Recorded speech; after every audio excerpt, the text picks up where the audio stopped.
Welcome, dear listener. Tonight, I'll be reading a timeless tale, one of love, kindness, and magic. Let yourself relax.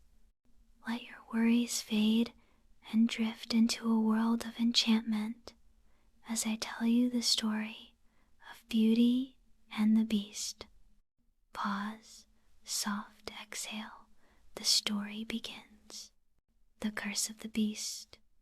A long time ago, in a grand castle hidden deep within an ancient forest, there lived a prince. But he was no ordinary prince. He was once handsome and proud, but his heart was filled with arrogance. One stormy night, an old beggar woman arrived at his castle doors, shivering from the cold. She held out a single red rose, pleading for shelter.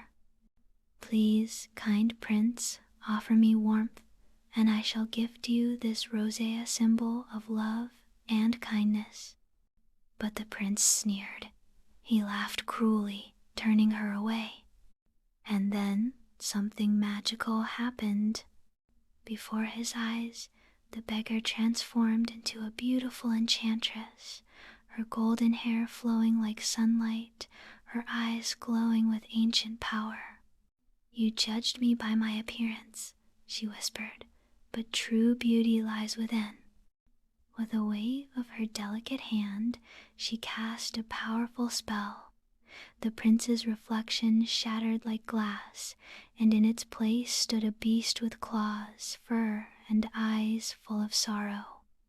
The castle fell into darkness. The servants loyal and kind were also cursed, turned into objects, a candelabra, a teapot, a clock. The rose she had offered, now enchanted, would bloom until his 21st year. If he could learn to love and be loved in return before the last petal fell, the curse would be broken. But if not, he would remain a beast forever. A father's promise. In a quiet little village, far from the cursed castle, lived a young girl named Belle. She was different from the others. While villagers gossiped and laughed, Belle would wander with a book in her hands, lost in worlds of adventure and magic. Her father, an inventor, loved her dearly. One day, while traveling through the forest, he lost his way and stumbled upon a grand castle, covered in ivy, hidden in the mist. The doors creaked open, candles flickered, the air was strangely still. "Hello?" he called, stepping inside. Suddenly a deep, rumbling growl. Out of the shadows emerged the beast, his golden eyes filled with anger. "You dare trespass in my castle?" the beast bellowed. Belle's father trembled. He had only sought shelter, but the beast did not forgive trespassers. "You will remain here forever." Belle meets the beast. Days passed, and Belle grew worried. Her father had not returned. She followed his path into the woods through the storm until at last she arrived at the castle. Inside, the halls were endless, lit only by flickering candlelight, and there locked away was her father. "Papa!" she cried. The beast appeared, his voice low and thunderous. He trespassed. He must stay. Belle's heart raced. She knew she had no choice. "Take me instead," she whispered. A heavy silence fell.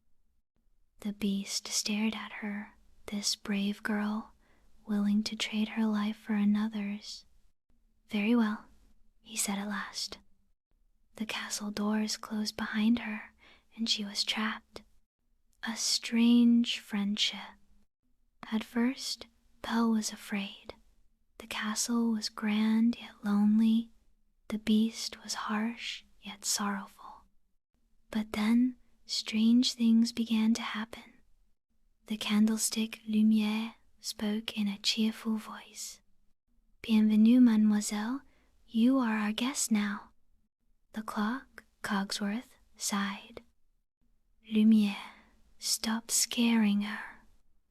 The teapot, Mrs. Potts, and her little cook, Chip, welcomed Belle with warm tea and kind smiles. And slowly, very slowly, Belle saw something in the beast that no one else had. They shared books in the library, laughed under the stars, danced in the grand ballroom. The beast, once filled with anger, now spoke softly. Belle, once filled with fear, now saw kindness in his eyes. The last petal falls. But time was running out. The rose in the beast's chamber was beginning to wither. And in the village, an arrogant hunter, Gaston, had grown jealous. He gathered the villagers. The beast is dangerous, he lied. We must destroy him.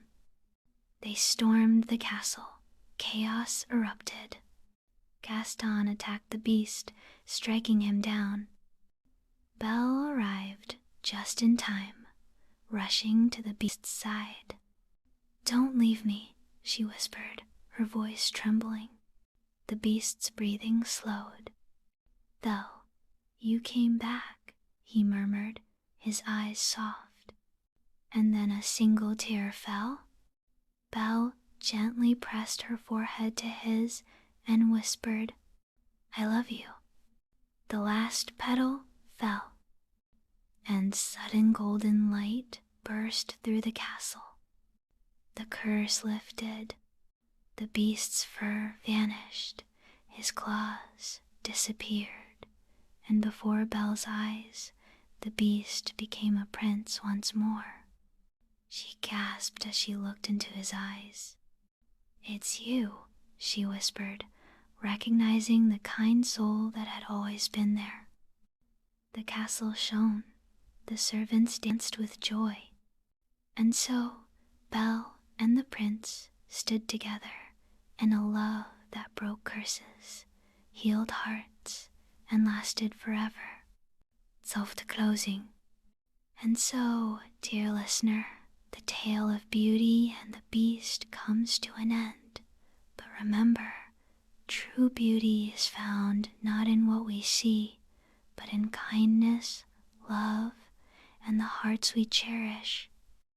Rest now, drift into peaceful dreams, and let the magic of this story stay with you.